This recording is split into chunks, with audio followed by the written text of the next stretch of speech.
네, 안녕하세요. 판다 주식TV 김경목입니다.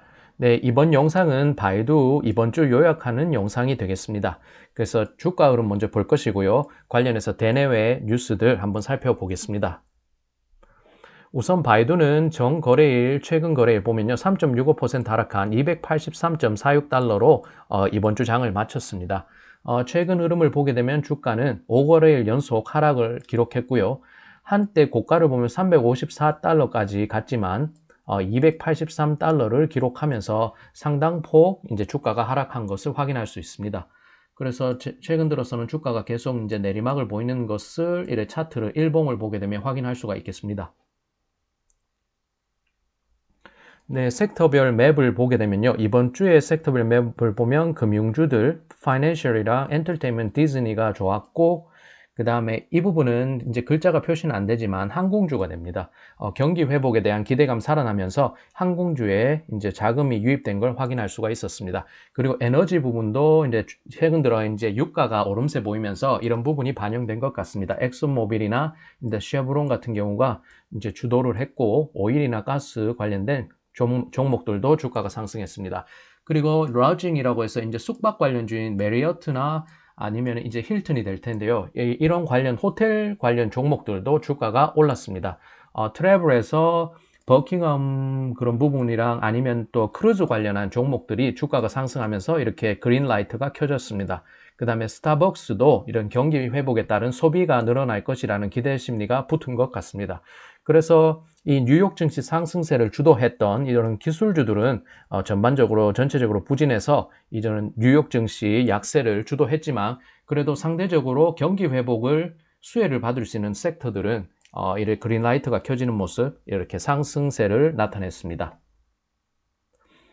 네, 10년물, 미국채 10년물 국채 금리를 보게 되면요. 금주 이번 주에 한때 1.6을 돌파하기도 했습니다. 그래서 52주 변동폭에서 1.614까지 이렇게 확인을 할 수가 있겠고요.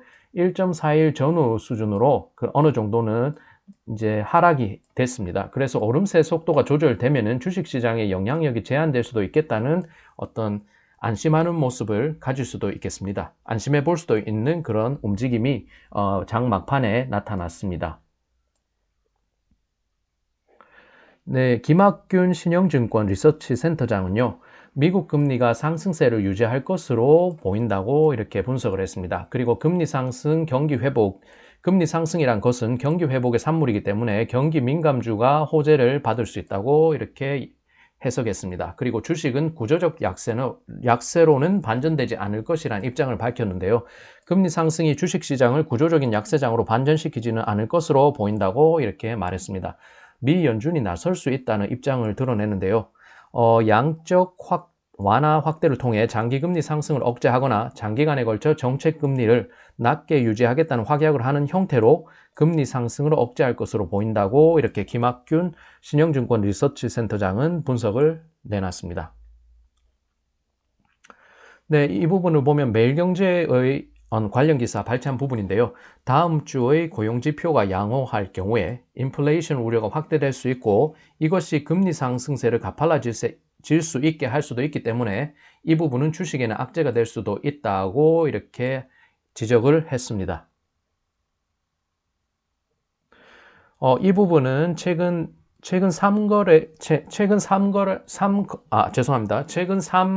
3개월 동안 이렇게 주가가 움직임을 나타내는 일봉이 될 텐데요. 니오와 샤오퐁, 리오토 등 중국 전기차 3총사가 주가가 어떻게 움직였는지 확인할 수 있는 부분이 되겠습니다. 미국 증시가 약세를 보이고 이양발 차이나 리스크가 불거지면서 기술주 위주의 약세장이 나타나고 있습니다. 이러한 대외 악재의 중국 전기차 3총사들도 뉴욕 증시에서 주가 오름세 확대하지 못하고 있는 것 같습니다. 이렇게 최근 하락폭이 확대된 것은 2월 16일 기준으로 이제 이항의 공매도 리포트가 나왔고요. 이에 따라서 낙폭을 더 키우는 거 확인할 수가 있습니다. 2월 16일 기점으로 이렇게 더 확대된 것을 확인할 수가 있겠습니다. 가격 상단이 막힌 모습이고요. 아무래도 주가 상승폭이 컸기 때문에 이러한 부분에서 상단의 부담이 되는 것 같습니다. 그리고 지지받을 수 있는 상황인데 이양 사태가 벌어졌고요. 이에 따라 중국 기업 전반을 불신하는 차이나 리스크가 확대되고 있는 모습입니다.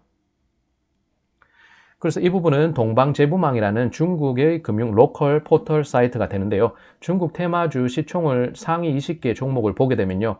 정거래일 기준에서 17개 종목이 주가가 하락했습니다. 이거는 TSM이라고 이것은 타이완의 반도체 업체가 될 것이고요. 이거는 그러니까 낙폭이 좀 제한됐는데 타이완이기 때문에 타이완은 미국과 굉장히 우호적인 관계 맺고 있어서 아무래도 차이나 리스크에서는 조금 제한적이었던 것 같습니다. 그리고 알리바바, 핀도도, 징동 같은 경우는 하단이 굉장히 탄탄하게 견조하게 지지받았는데 아무래도 온라인 플랫폼 그리고 이제 이커머스 기업이다 보니까 실적이 좋고 이제 플랫폼 기업에 대한 기대감이 여전히 있기 때문에 조금 제한된 것 같습니다.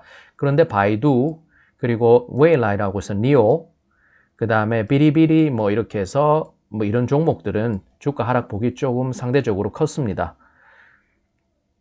이러고 신동팡이라는 교육 온라인 플랫폼에서 교육업체 그 다음에 이 부분도 보면은 하웨이라이도 교육업체가 되겠습니다. 이 교육업체들은 수요가 탄탄하기 때문에 중국 내수시장에서의 초중등 교육에서 내수가 탄탄하기 때문에 또 주가 낙폭이 상대적으로 덜 된다는 거 확인할 수가 있겠습니다. 그래서 미시적으로 이제 세세하게 보게 되면 상대적인 기업들 간의 실적이 탄탄하게 유지될 수 있는 기업들은 이런 주가 낙폭이 좀 제한됐고요. 기술주 중심으로 최근에 가격 상승폭이 컸던 그런 니오나 바이두나 그런 전반적으로 기술주들이 이렇게 가격 상승폭이 컸던 기업들 위주로 낙폭이 커지고 있습니다. 그리고 중국 생명보험이나 석유화학도 상대적인 약세를 나타냈고요. 온라인 플랫폼, 이커머스 기업 등이 하단을 탄탄히 지지하는 모습이 주가 흐름이 나타났습니다. 네, 이 부분은 이제 핀비즈라고 해서 이제 영미권의 금융 포털 사이트가 될 텐데요. 이 부분에서 바이두 검색에서 관련된 헤드라인 관련된 부분만 뉴스를 뽑아낸 것인데요. 헤드라인 부분에서 주요한 부분은 화웨이가 전기차를 안 만든다고 공식 선언했습니다. 로이터 통신을 통해서 어떤 관계자 말에 따르면 화웨이가 전기차를 만든다고 이렇게 얘기를 했는데 번복되듯이 해서 화웨이가 공식 입장 밝힌 바는요. 전기차를 안 만들고 자율주행이나 뭐 전장기술 그런 부분에서 선택 집중해서 전기차 제조업체들 전기차 만드는 데 도움 주는 역할을 하겠다고 했습니다. 바이두가 전기차 만들겠다고 선언한 것과는 조금 다른 행보를 나타내는 입장이 이번 주 밝혀졌습니다. 그리고 하나 또 주목할 만한 뉴스는요.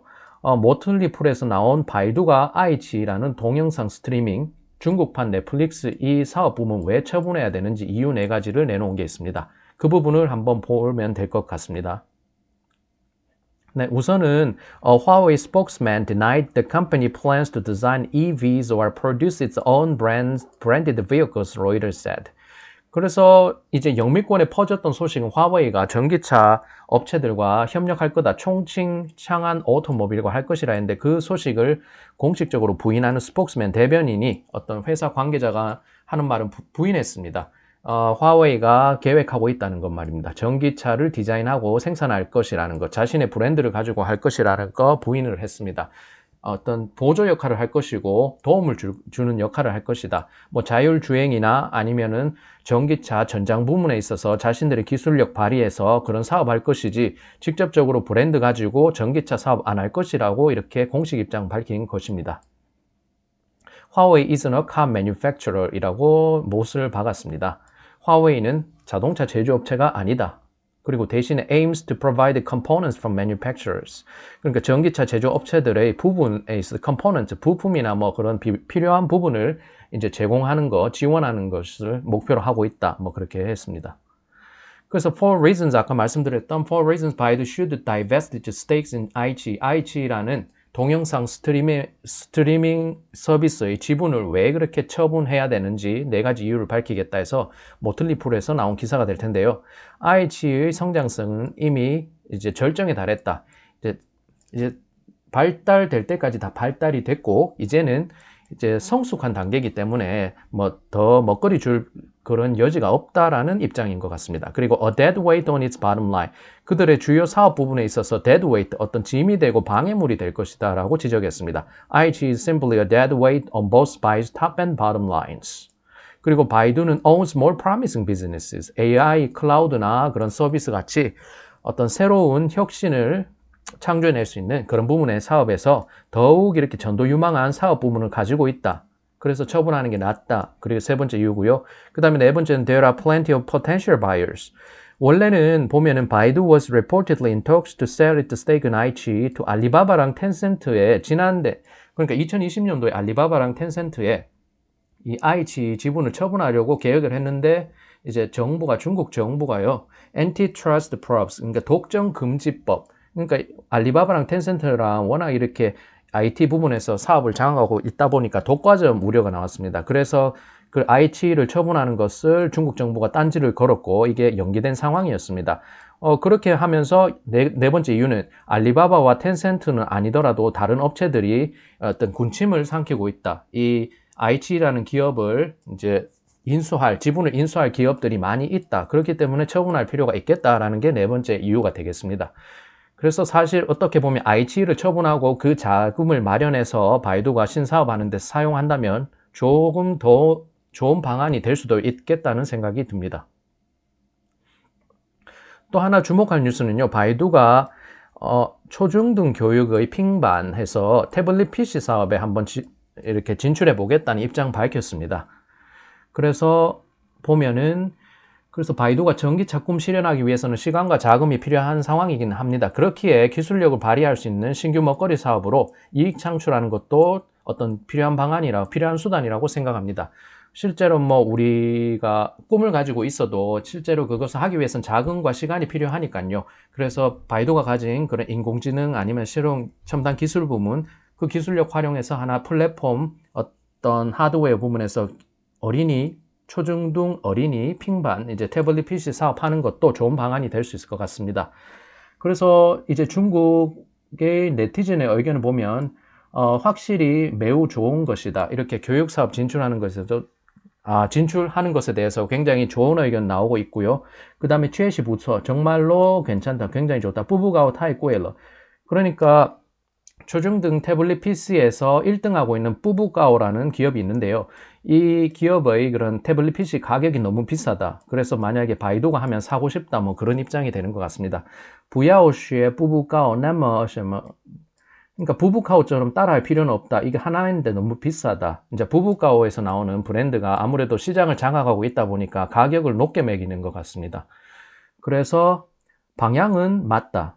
그러니까 바이두가 이렇게 태블릿 PC 어린이 초중등 교육 플랫폼, 교육 PC, 태블릿 PC 만드는 것의 방향은 맞다는 평가가 나왔습니다. 우호적인 분위기가 많은 걸 확인할 수가 있겠습니다.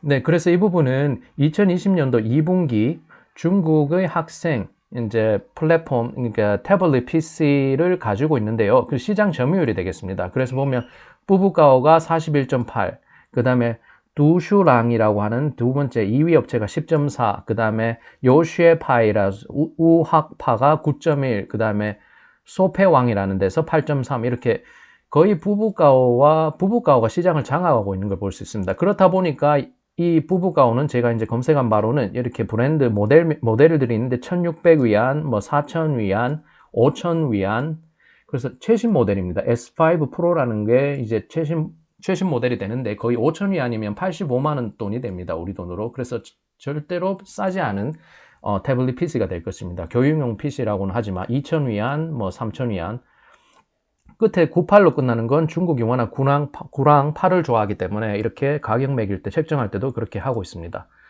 그래서 뿌부가오라는 것이 너무 비싸게 하다 보니까 바이두가 이렇게 진입하는 것 같습니다. 실제로 IDC에서 나온 것을 보게 되면요. 2017년, 2021년 중국의 교육 핑반, 태블릿 PC의 보면은 시장의 출하량 이제 100만 대, 2017년도에 370만 대, 이제 2018년 390만 대 쭉 이렇게 정방에 우상향하고 있는 거 확인할 수가 있습니다. 그리고 전년 대비로 했을 때도 7.0% 상승, 7.2% 상승. 그래갖고 중국의 초중등 교육 태블릿 PC 이 사업 부문이 굉장히 상승 흐름 여전히 보이고 있다는 거, 뭐 저출산 기조긴 해도 여전히 성장 여력이 있다는 걸 확인할 수가 있겠습니다. 그래서 바이두가 좀 늦긴 했지만 이렇게 교육용 태블릿 PC 사업하겠다고 이렇게 진출한 상황, 이렇게 밝힌 상황입니다. 그리고 또 관련해서 중국의 로컬 뉴스를 보게 되면요. 뭐 특별한 소식은 없었지만 바이두가 청두시와 스마트 도시 건설 사업 제휴 협약 체결했다는 뉴스 나왔습니다. 실제로도 스마트 도시 부문에서도 바이두가 굉장히 주력하고 있었기 때문에 이거는 예상해 볼 수 있는 사업이 되겠습니다. 그리고 이 부분이 조금 이슈화 되지는 않았지만 조금 주목을 할 필요가 있을 것 같은데요. 바이두 자율주행 기술 아폴로 사업을 주도했던 순용이라는 사람이 있는데 이미 바이두와 결별을 했습니다. 2019년도 말에 결별을 했다고 하고 이 사람이 어떻게 보면 아폴로의 아버지라고도 불린다고 하던데요. 실제로 이제 이슈가 많이 되지 않다 보니까 이 사람을 잘 모르는데 뒷부분에 한번 간단히 한번 소개해 드리겠습니다. 손용이라는 사람이 바이두 전기차 진출 아마도 반대 입장을 유지하지 않았을까라고도 이제 사업 내부에서 이제 잡음이 나왔을 수도 있겠다는 예상을 해봅니다. 뇌피셜이긴 하지만 그렇다 보니까 고위 간부 간의 사업 전략이 마찰이 나왔을 수도 있고요. 이런 부분에 있어서는 예전에 바이두 관련 기사에서도 나왔습니다. 회사는 결국 우수한 인재로 돌아가는 것인데 아폴로 사업을 이끌었던 이 사람이 퇴사를 한 것이 2019년도 말이었습니다. 분명히 악재가 될 수 있는 소식인데 잘 이슈화되지는 않았던 부분이 있습니다. 네, 이 사람은 순용이라고 하고요. 바이두에서 이제 백과사전에서 검색을 한 바에 따르면 제가 중국에 있을 때 연태에 있었기 때문에 더욱 친근하긴 했습니다. 연태 사람이라고 합니다. 그리고 라이샨 구라는 곳이 있고요. 이제 시 밑에 구라는 단위가 있는데 여기서 1중 출신입니다. 중국은 1중, 2중, 3중 이렇게 하는데 공부 잘하면은 뭐 1중이라고 해서 이제 비평준화 지역 명문고라고 보시면 될 것 같습니다. 그리고 또 이력 중에 굉장히 화려한 이력이 있던데 2001년도 대학 입시에서 산동성에서 이과에서 수석을 했습니다. 성에서 1등을 한 것입니다. 그래서 베이징대학교 컴퓨터공학과 정보과학기술 석사를 마치고서 바이두 2008년 입사했고 그 다음에 약 12년 정도 근무를 하다가 퇴사했습니다. 그리고 2016년, 2017년 아폴로 사업 할 때 이 사람이 전두지휘를 했었고요. 근데 실제로 마지막 부분에 보면 이게 조금 바이두에게 위협이 될 수 있는 부분이 이 화웨이가 스마트 자동차 사업 관련해서 인재 명단에 이미 등록된 상태라고 합니다. 이 사람이 기술자다 보니까 다른 이직할 때 아마 제한 기간이 있었던 것 같고요. 정확히 제가 그 부분에 대해서는 내용을 모르겠지만 어쨌든 기술자라서 기술 유출의 위험이 있기 때문에 이직하는데 제한이 있었다고 하더라도 그것이 풀리고 나면 화웨이로도 갈 수 있다는 생각이 듭니다. 인재 명단에 이미 등록된 상태라고 합니다. 화웨이는 전기차를 안 한다고 그랬고 자율주행이나 전장 부문에 집중할 것이라는 입장을 이렇게 밝힌 바가 있습니다. 여전히 이 손용이라는 사람이 거취가 불분명한 상황인데요.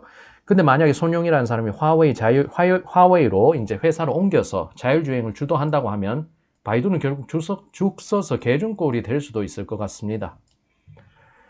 그리고 기술자 이직 시 기간 제한이 있지만 암암리 협력하고 있었다면이라는 의구심도 들고요. 뭐 여러 가지 부문 고려하지 않을 수 없습니다. 중국이 워낙 폐쇄된 사회다 보니까 그리고 화웨이라는 기업 자체가 이제 트럼프가 이제 기술 탈취한다고 이렇게 금지 명단에도 매번 올리고 있는 그런 문제시되는 기업이다 보니까 자 어떻게 될지는 모르겠습니다.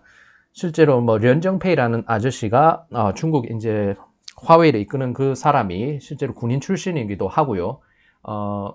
어떻게 보면 중국이라는 사회는 정경유착이라는 개념 없이 정치와 경제가 함께 간다 그런 관점이 강한 사회다 보니까 이 화웨이라는 기업에 이 손용이라는 사람이 이렇게 협력을 하고 있었다고 한다면 또 새로운 변수가 바이두에는 새로운 변수가 나타날 수도 있을 것입니다. 뭐 신중하게 뭐 지금은 어떤 소설을 쓸 필요는 없지만 그래도 신중하게 이 사안이 어떻게 변모되는지 살펴봐야 될 것 같습니다. 이 사람이 굉장히 중추적인 역할을 했었는데 바이두 자율주행 기술에 지금은 바이두를 퇴사한 상태이고 화웨이로도 갈 수 있는 상황이라는 점 염두에 둬야 될 것 같습니다.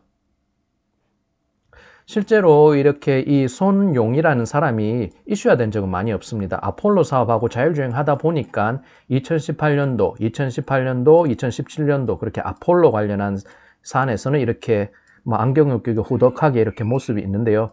그래서 사업을 주도하긴 했지만 조용히 있다가 이제 2021년도 2월 이 관련해서 기사가 하나 나왔는데 화웨이의 인재 명단에 들어가 있다는 거 확인하면 되겠습니다. 그리고 베이징 대학에서 2005년, 2008년 석사 마쳤고요.